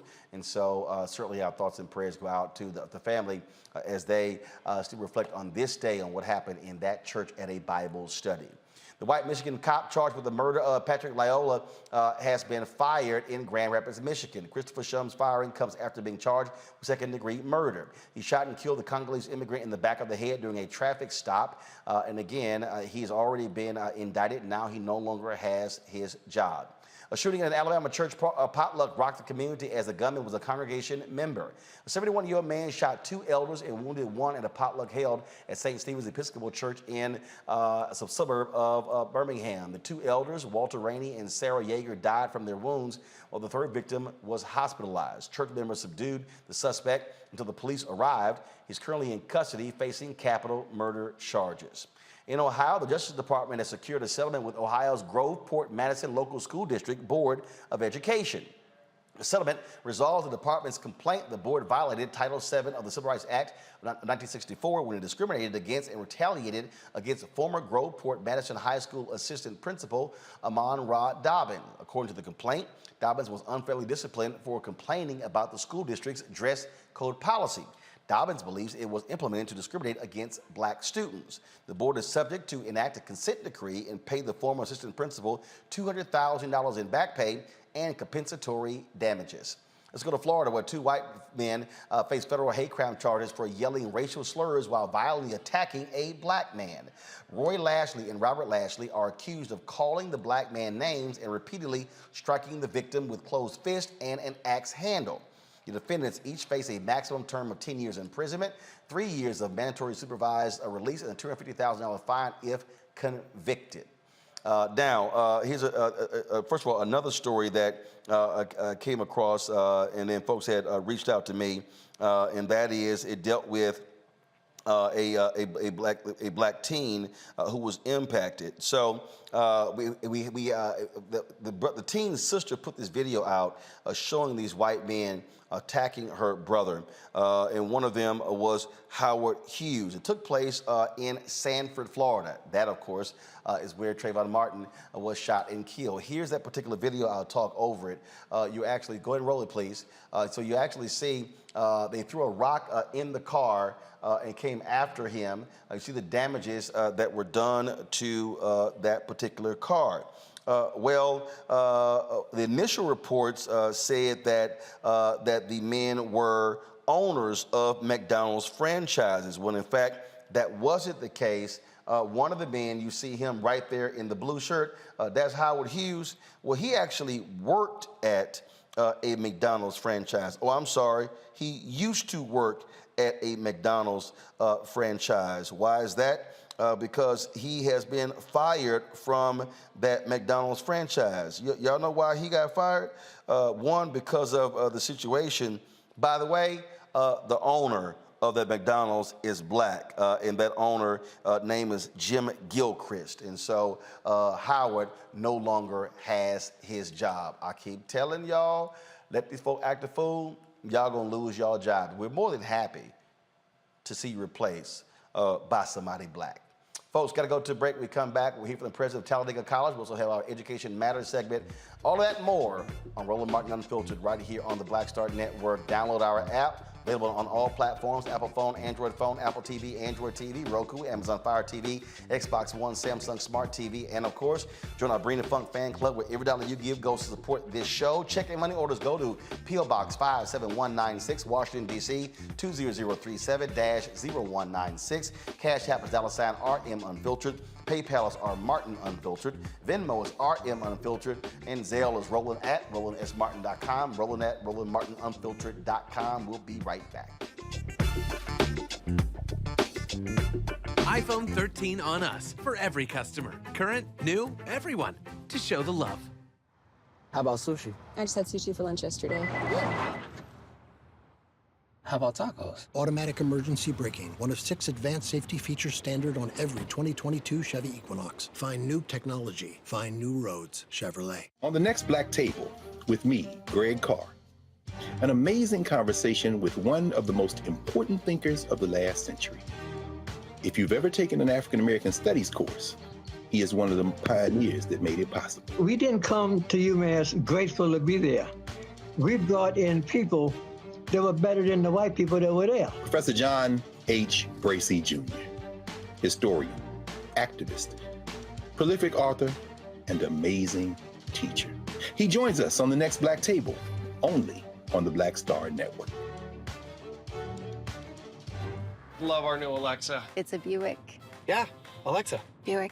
Alexa. It's a Buick. It's an Alexa. It's a Buick. It's an Alexa. Coach, that's a Buick. That's an Alexa. The Buick Enclave with available Alexa built-in. On the next Get Wealthy with me, Deborah Owens, America's Wealth Coach, you'll hear from Elizabeth Davis. She left a flourishing career in the construction industry to build her own business using her same skill sets. And oh, by the way, now a multi-million-dollar business. Every day I was looking at my numbers rather than looking at them weekly or monthly. When you're first starting your business, my recommendation is look at your numbers every day, because are they balancing out each day? If they're not balancing out for 3 days in a row, that means your week is going to be off. That's right here on Get Wealthy, only on Black Star Network.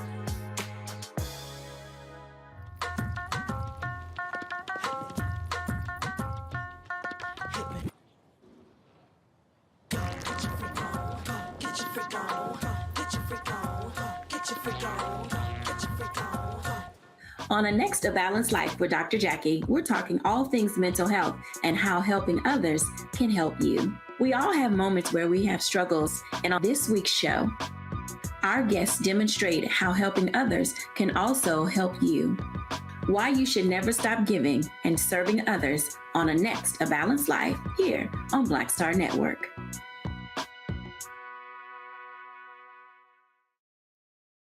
How y'all doing? It's your favorite funny girl, Amanda Seals. Hi, I'm Anthony Brown from Anthony Brown and Group Therapy. What up, Lana Well, and you are watching Roland Martin Unfiltered.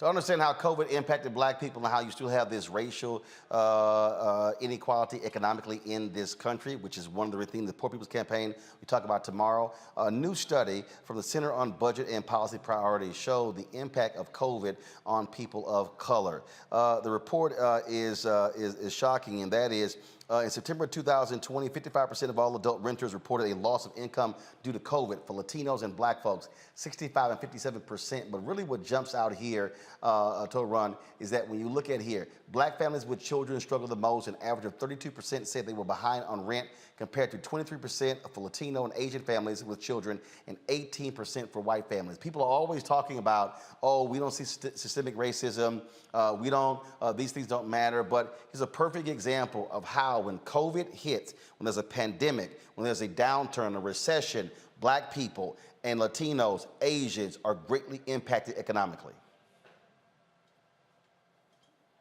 And anytime the American economy coughs, black people get sick.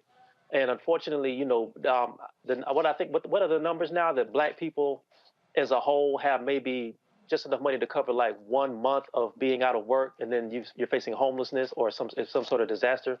A lot of black people don't have enough money to cover themselves for that last couple of months.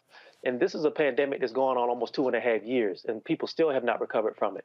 If you are, I mean, you look at the disparities between white income and black income, then it just makes sense that people who are out of work or have to take out of their savings to cover their bills are going to be affected by this. And if you are a single parent with children who have to be provided for every day, that even makes it more stressful. So unfortunately, I'm not surprised by any of these numbers, which goes back to my point earlier about we need to try to siphon some money away from so much focus on defense and military spending, and maybe move some of this money over to people who really desperately need it, who are in this country right now. Kelly, here's what it says. Go back to the graphic. Federal aid programs have helped cut the number of struggling renters, but still, right now, 10.4 million renters say they have yet to get caught up on rent.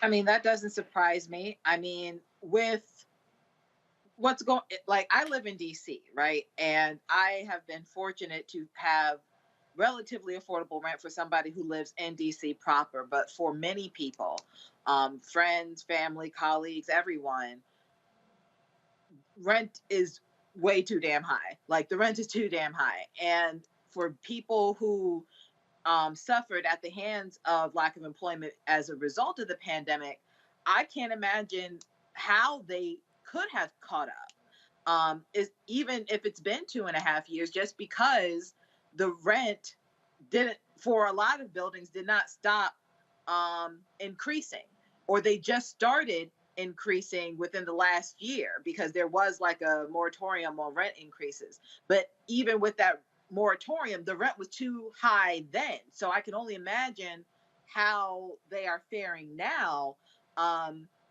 It is ridiculous.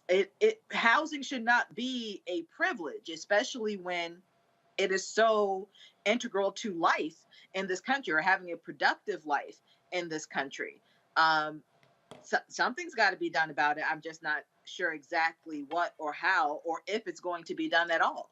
Michael, also what it shows here, go back to the graphic, 8 of the 10 states with the highest rates of housing hardship in the South, where, of course, African Americans make up a larger share of renters compared to other regions. Yeah, you know, Roland, the housing crisis is getting worse. And then there was a report that came out today. I think it was on MSNBC. They were talking about it today. And I've seen it over the past couple of weeks, where you have corporations who are buying up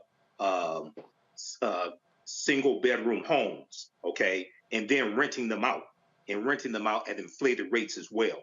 So we know there was $46.5 billion in the $1.9 trillion American Rescue Plan for renters as well as landlords.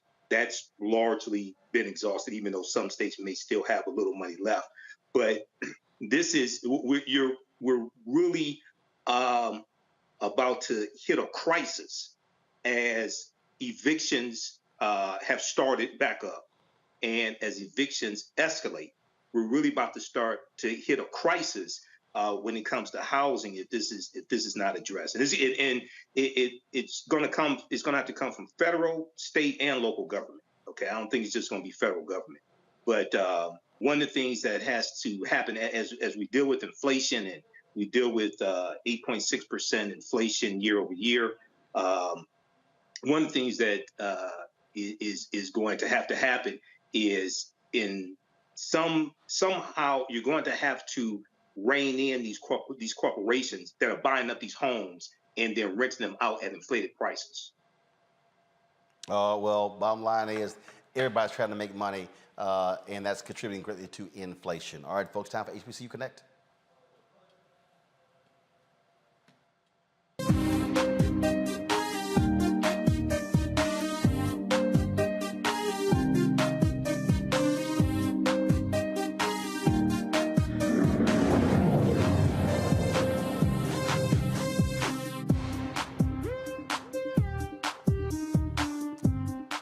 This week in Alabama at the this week in Atlanta at the UNCF Summit for Black Higher Education, I caught up with Dr. Gregory Vincent, the new president at Talladega College, where he talked about what he has plans for the first place that he has become the head man in charge. Here is our discussion. All right, Greg, so let's talk about this new thing you're doing. You're a first timer, right? Yeah. Yep, at HBCU. First of all, I just want to say, brother, I'm so proud of you. I know we all are. Well-deserved award and Hall of Fame, because you have kept it real. And I just want to say we support you, we love you. Appreciate it. But yeah, it's new. It's a new opportunity to lead a historically black organization. As you know, I had another great opportunity to lead another historic black organization, the Boulay. And so some similarities, but some significant differences. But it's all about advocating for the permanent interests of black people. And that's what I'm excited about. So what was it? I mean, look, taking on the task of being a university president is a whole different deal. Yeah. And certainly going to an HBCU. And so when you look at the other places that you've been, what was that moment where you said, I want this, I need to do this? Yeah, two things. One, the call of the founders. You know, to think about two newly freed men who created this educational institution to educate generations to come, called to me. So that's the first thing. I was also impressed with the sophistication of the board.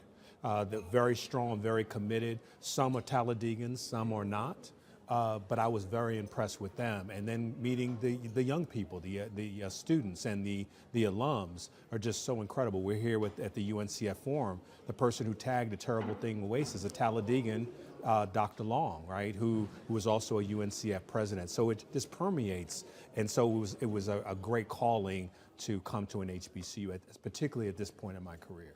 You mentioned leading the Boulay, Sigma Pi Phi, and now you're talking about HBCU. One of the things that I have consistently said is that there's a fundamental problem, I believe, with many of our black institutions. What I mean by that is, too often, and COVID exposed this, that many of our institutions are 15, 20 years behind.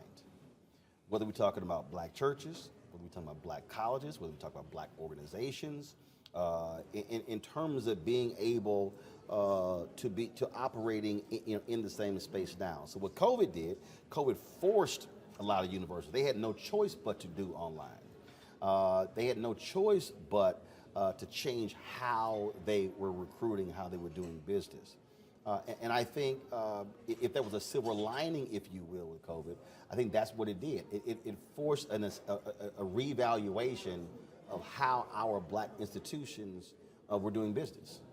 Yeah, Brother Martin, I will tell you that for a sector that's supposed to be filled with a bunch of progressives and liberals, we're a very conservative enterprise, right? We don't like a lot of change. Or and risk. You're right. Yeah, right.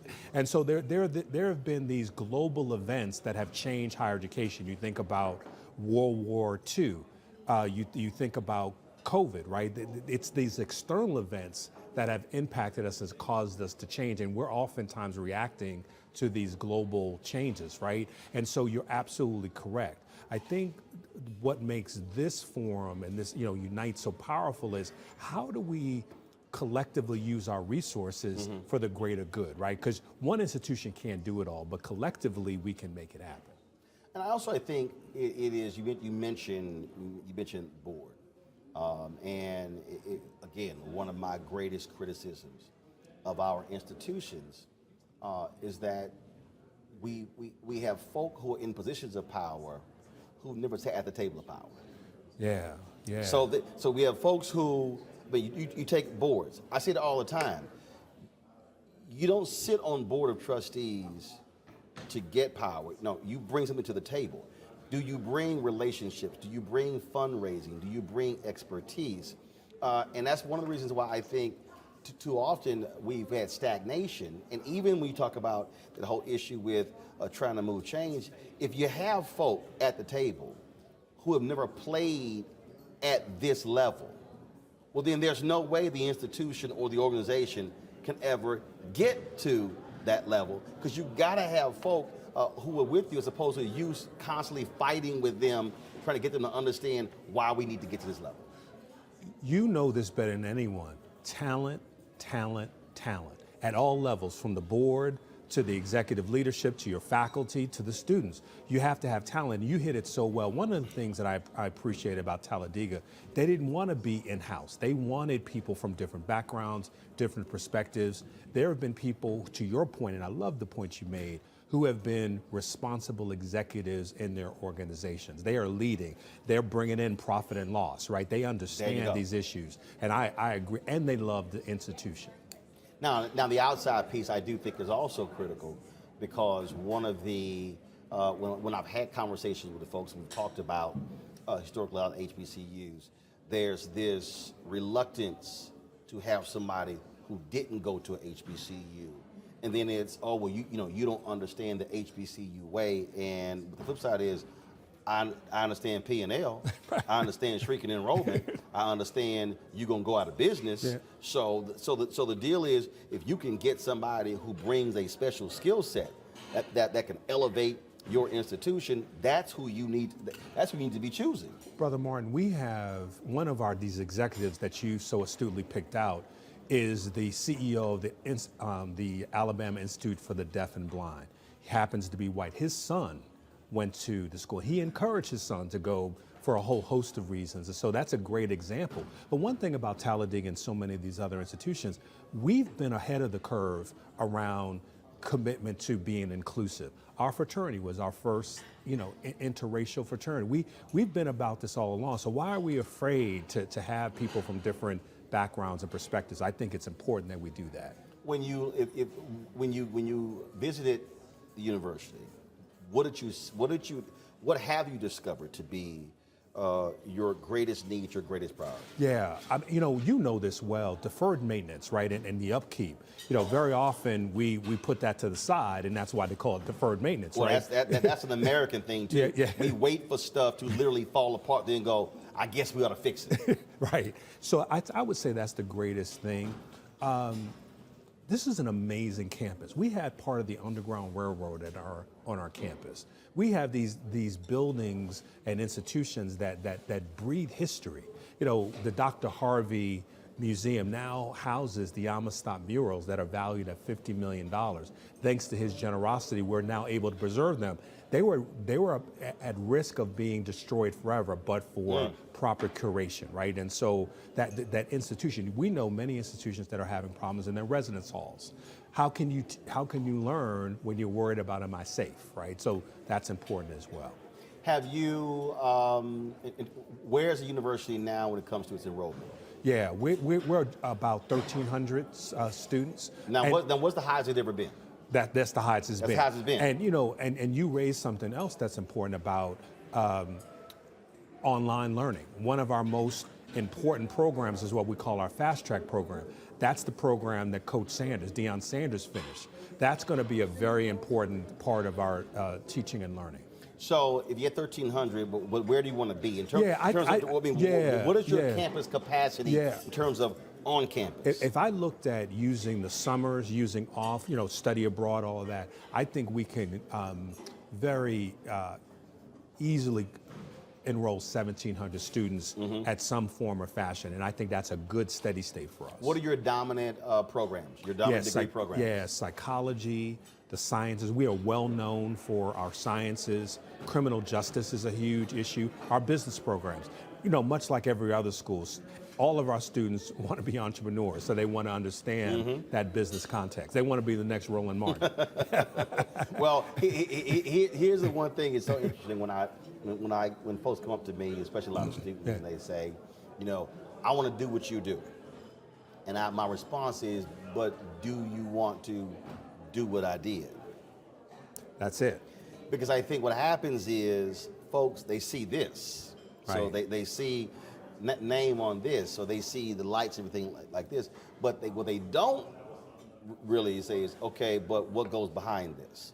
All of the stuff that you actually don't see, and I think that's something that I am constantly trying to explain to people, that's the part of entrepreneurship and owning that some don't quite understand. Man, you know that line from Jay-Z, right? I'm not a businessman, I'm a businessman, right? But look at all what he had to do. He was dancing at other people's videos, and look at him now, the work that he put in to make that happen. Last question. 5 years from now, if someone is talking to you, what should Talladega look like? Yeah, I had the honor of presenting a proclamation to Dr. William Harvey, because he's a Talladegan. And I would like to see that trajectory for Talladega. It was already a great institution going higher. Building up our endowment, making sure that our students are going to the best schools for graduate school, professional schools, building up our faculty so that we have world-renowned researchers and teachers as well, and a school where our brand is known across the globe. All right then. Well, my alpha brother, Boulay brother, I appreciate it. Man, congratulations. it's good to see you. And good luck. All right, folks, got to go to a break. We come back, our Education Matters segment. You're watching Roland Martin Unfiltered, streaming live on the Black Star Network.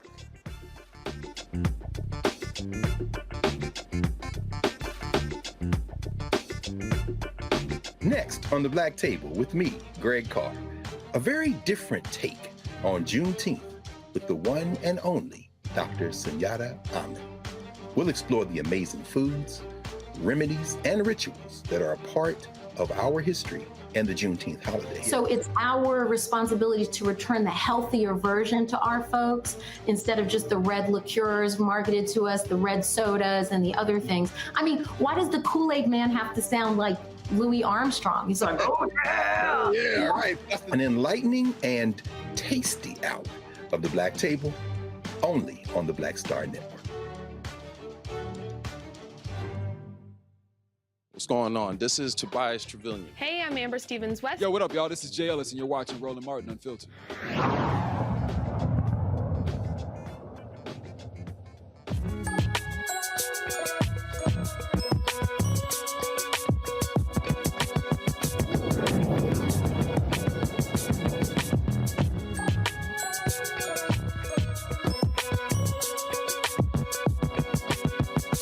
No one child gets left behind. That is the message one organization is spreading across the nation. Every Child Counts, Inc. is a Pennsylvania-based nonprofit whose mission is to improve the lives of children from birth to 18 living in high-risk situations. One of the ways they hope to achieve that is through Operation Graduate. Here to tell us about Operation Graduate is Dr. June Elcock-Messam, president and founding member of Every Child Counts, Inc. She joins us now from Delaware County. It's glad to have you here. So what is Operation Graduate? So Operation Graduate is an amazing program that we have each year. We honored about 20 kids that are nominated by schools around the county, and we provide all of their college supplies, and this year we hope to provide scholarships for each of them.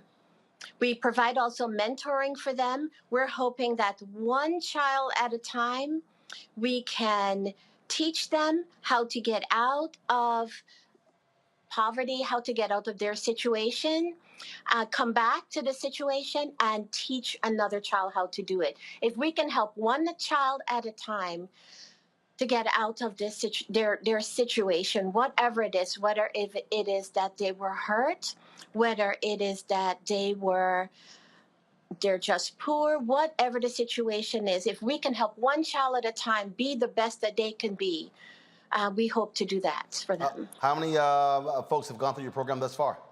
So we have been a nonprofit about 3 years now, and we just have over 60 kids.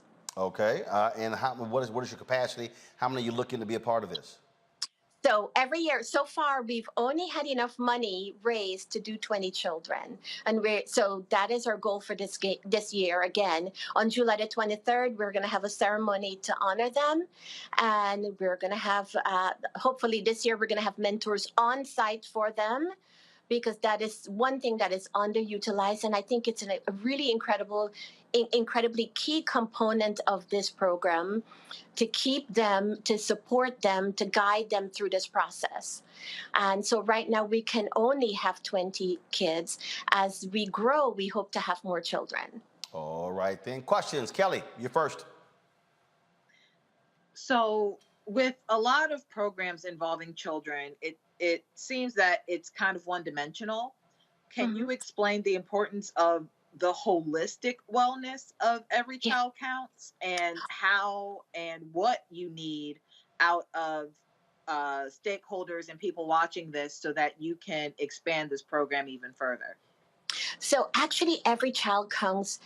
We work with kids from birth on, young kids on. We have several different programs. So we take them, if they come in at a younger age group, we actually try to keep them involved with us, whether it's initially they just need food initially. We start giving them books at a young age. We try to helping them at a young age and keep them engaged and involved and get them into counseling or whatever they need, so we can get them through to the end program, which is our end program is Operation Graduate.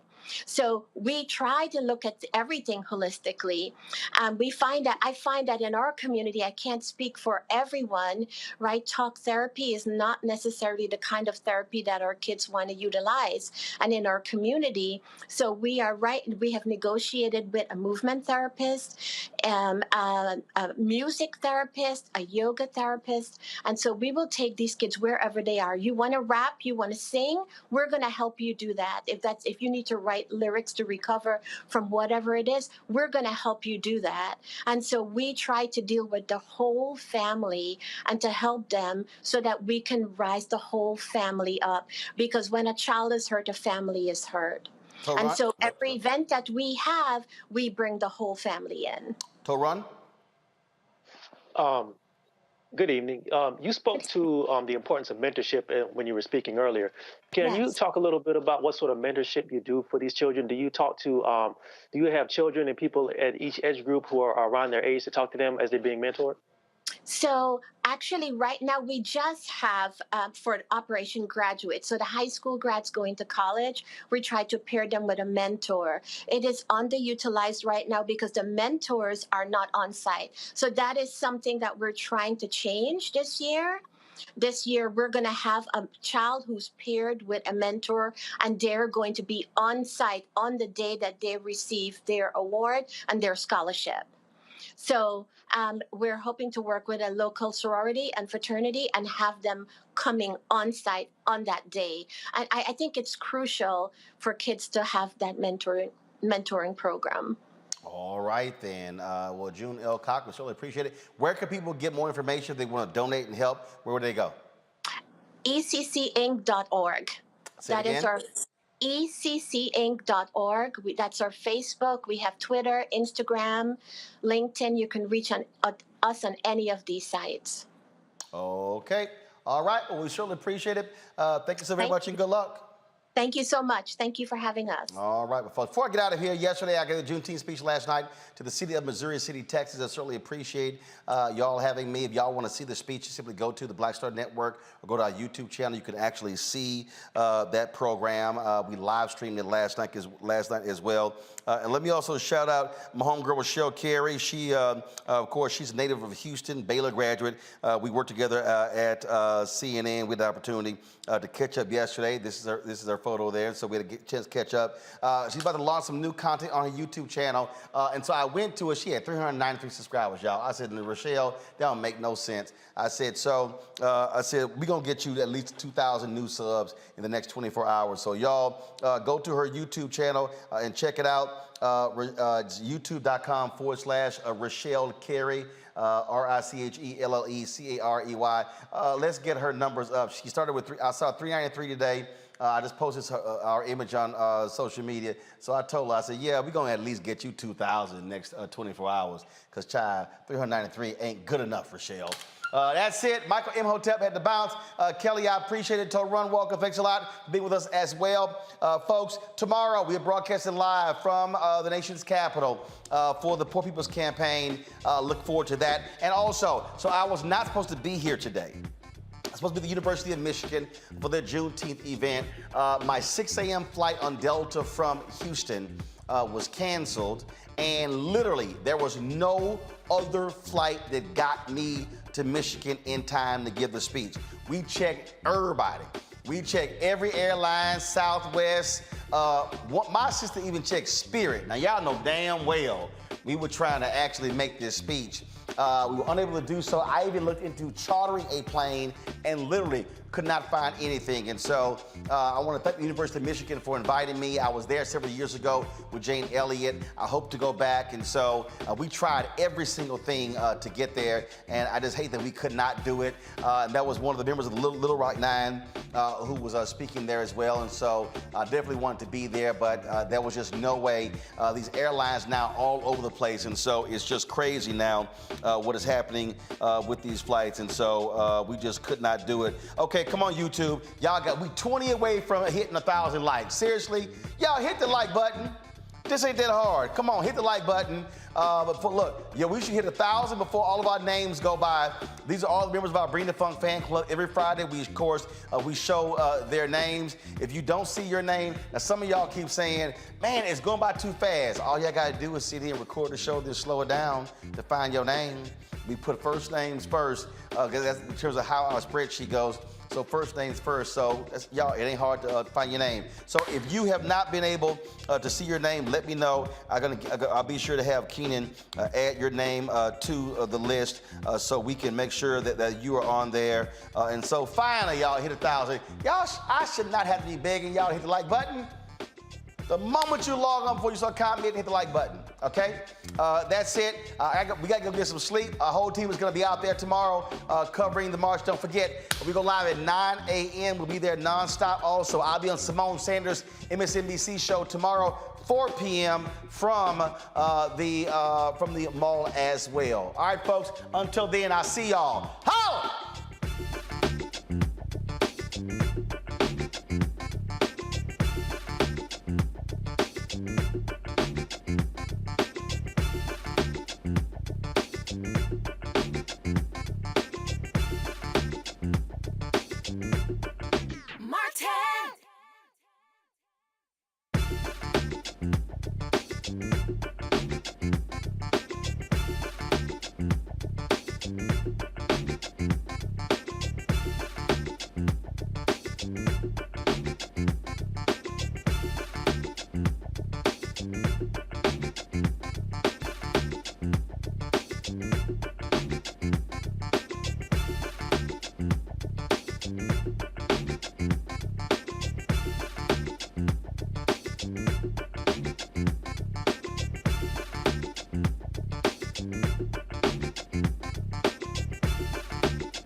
Roland.